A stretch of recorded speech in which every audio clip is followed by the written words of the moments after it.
The EV6 was and still is a pretty revolutionary car for Kia and among all electric cars. There's nothing else on the market that really looks like it. And as a car that performs and looks this good, well, for 2025, Kia didn't have to make too many changes. There's exterior updates, there's tech updates, more battery capacity, and really just more of everything we've already liked about driving the EV6. So let's go for one.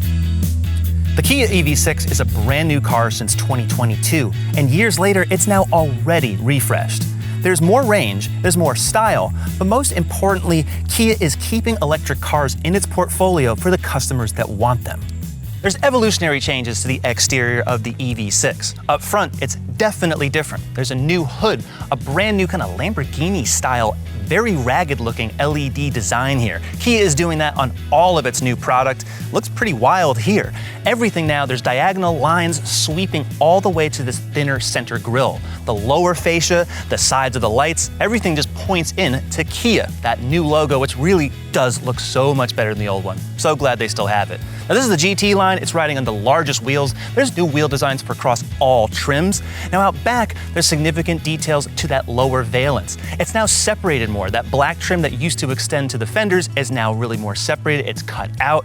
There's also changes to the LED light bar, which was really extraordinary. It still looks nice now. It's thicker on the top. There's some more triangle effects on the sides of those lights, which echo what you see in the front. Little nice tweaks like that show Kia is really paying attention to modern design. The one obvious change is that the charging port has moved from the right to the left-hand side to accommodate a NACS port. Kia says this location is really more optimized for use at Tesla supercharger stations, and this car can definitely charge a whole lot faster than before. A few years ago, this Kia looked like a spacecraft. The way these seats look, the wide screens, the whole layout here, including the exterior. Now, it just feels more conventional, but in a good way. There are a few changes. There's a 3-spoke steering wheel, which on the GT line is this striking two-tone effect. It also has a power tilt and telescoping option for the first time. And these big displays now end with a vertical edge. They no longer slope down toward the dash. Everything else is still the same. Yep, there's a lot of plastic in here, but it's definitely higher quality actually than the Hyundai Ioniq 5. This is a roomy back seat, and if you're getting the all-wheel drive trims, heated outboard seats, and a heat pump, which is more efficient, it doesn't draw as much energy from the battery, that's standard on those dual motor trims. The EV6 is a compact, but the cargo capacity is a subcompact, just over 24 cubic feet behind the seats and under 47 when they're folded.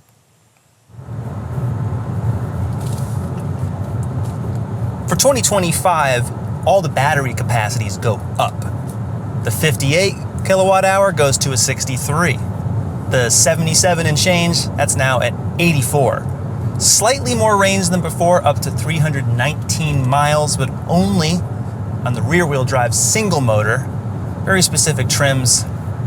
The dual motor, in particular this GT line, is about 270.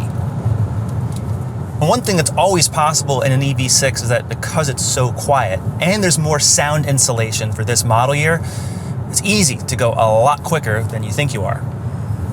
For most EV6 models, the outputs of these motors have not changed. So the light in the single motor is under 170 horsepower. On this model, the GT line, 320 and over 440 pound-feet of torque, which is why really any driving mode, that's normal. But sport, I'm telling you, like this thing rips. Not quite as fast as the full GT. That one has over 640 horsepower. But for 2025, the GT will not be imported into the United States because of tariffs and because of the much higher price that sports performance model really delivers. Every other EV6 is now being assembled at Kia's plant in Georgia. I'm saying all this because, well, the tariff situation is always up in the air, and that's what's keeping these prices down. So you will not see a GT, only this GT line. All that torque off the line, you gotta ask yourself, do you really need the GT? No, you do not. This actually has everything you could ask for. Plus, in 2025, there's what Kia calls a hidden drift mode. So that was only on the GT.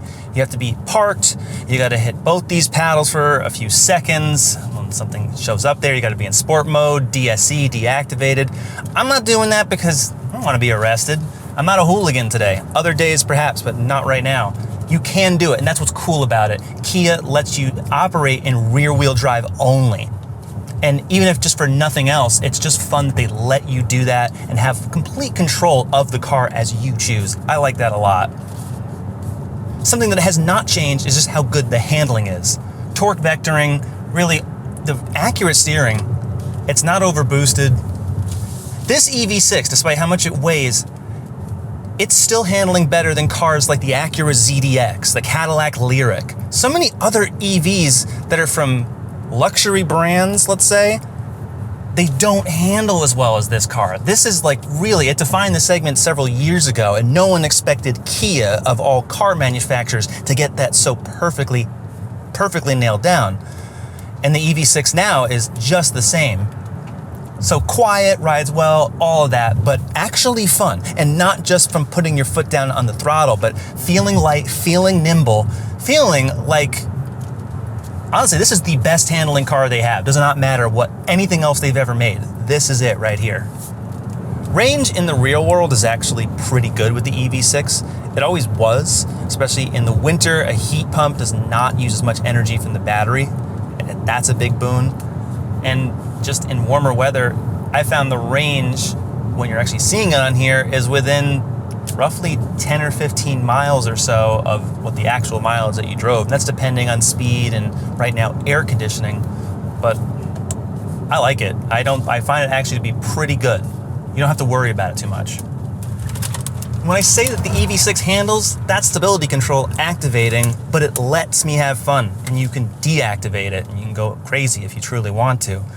Not that you should on a public road, but the fact that this is built into the car. Everything from just turning, stopping, braking, it feels natural. It doesn't feel like some science project. It's truly a fun car. Every EV6 has dual 12.3-inch displays, which for 2025 now have over-the-air updates. It will also control the ADAS system, so all of your advanced driver assistance features should get better over time, along with powertrain modules, so perhaps you'll get more range if Kia deems it necessary or they find some way. That's now available. So are digital keys. You can send to a text as a smartphone, any type of stuff like that, revoke access as you want. That's nice. There's also a way, which I can't show you here, but you can buy your own NBA color themes and set this entire system up to say match the Knicks.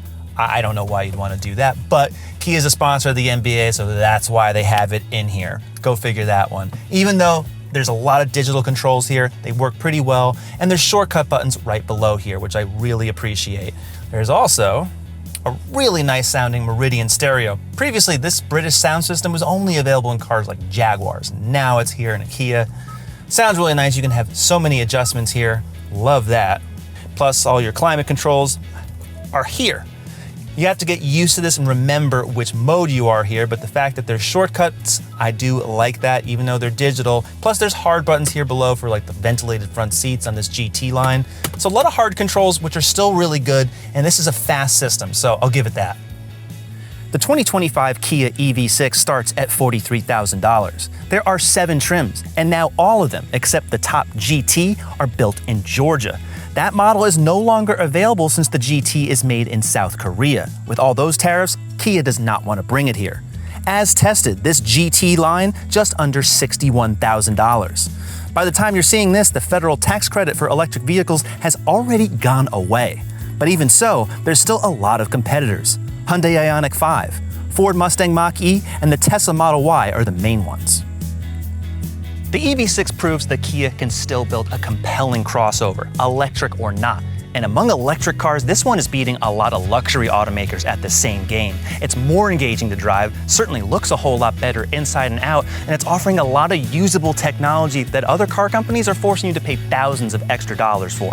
Now, it is pricey at this GT line trim, so I'd recommend leasing one. Kia has incredible deals on all their products, especially these, especially as that tax incentive goes away or is gone by the time you watch this. But any way you're looking at it, it's definitely a car that's totally worth considering. There's a lot of EVs on the road and we keep testing them. So keep coming back to the YouTube channel, subscribe, and go to CarGurus.com to find your next electric car. We'll see you next time.